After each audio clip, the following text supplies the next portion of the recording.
Instagram மூலம் பழகி மாணவியை ஆபாச வீடியோ எடுத்து மிரட்டி பணம் பறித்த வழக்கில் தந்தை மகனை போலீசார் கைது செய்துள்ளனர். இது குறித்தான கூடுதல் விவரங்களை செய்தியாளர் கதிரவன் வழங்க கேட்கலாம்.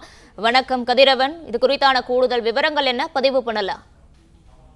சென்னை வலசரவாக்கம் பகுதியில் இன்ஸ்டாகிராம் மூலமாக பழகி மாணவியை ஆபாசமாக வீடியோ எடுத்து வைத்து 5 லட்சம் ரூபாய் பணம் பறித்த வழக்கில் தந்தை மகன் இருவரை கன்னியாகுமரியில் வைத்து வலசரவாக்கம் போலீசார் கைது செய்திருக்கிறார்கள்.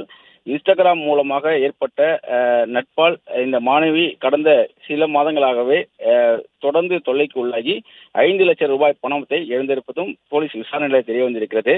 குறிப்பாக நெல்லை மாவட்டத்தை சேர்ந்த 23 வயது இளம்பெண் மும்பையில் உள்ள கல்லூரியில் 3ஆம் ஆண்டு படித்து வருவதாகவும் விடுமுறை நாட்களில் வலசரவாக்கம் பகுதியில் இருக்கக்கூடிய உறவினர் வீட்டுக்கு வந்து தங்கி செல்வதை பழக்கமாக்கி கொண்டிருந்த அந்த மாணவிக்கு கடந்த 2023ஆம் ஆண்டு டிசம்பர் மாதம் இன்ஸ்டாகிராம் மூலமாக கன்னியாகுமரி மாவட்டத்தை சேர்ந்த சுஜித் என்பவர் பழக்கமானதாகவும் தொடர்ந்து நட்பு ரீதியாக பேசி வந்த நிலையில தன்னை காதலிப்பதாக கூறி ஆசை வார்த்தைகள் கூறியதாகவும், மேலும் தனது உடலில் கிழித்துக் கொண்டு தற்கொலை செய்து கொள்வதாக மிரட்டி பெண்ணை நிர்வாணமாக இருக்க சொல்லி ஆபாசமாக வீடியோ எடுத்து அதனை வைத்து தொடர்ந்து அந்த பெண்ணிடம் பணம் பறித்து வந்ததாகவும் கூறப்படுகிறது. இது தொடர்பாக வலசரவாக்கம் காவல் நிலையத்தில் புகார் அளித்திருந்தார். அந்த புகாரின் பேரில் போலீசார் வழக்கு பதிவு செய்து தேடி வந்த நிலையில தற்போது 2 பேரை கைது செய்திருக்கிறார்கள். கன்னியாகுமரி மாவட்டத்தை சேர்ந்த சுஜித், அவர் தந்தை வின்சென்ட் ஆகிய இருவரையும் கைது செய்திருக்கிறார்கள்.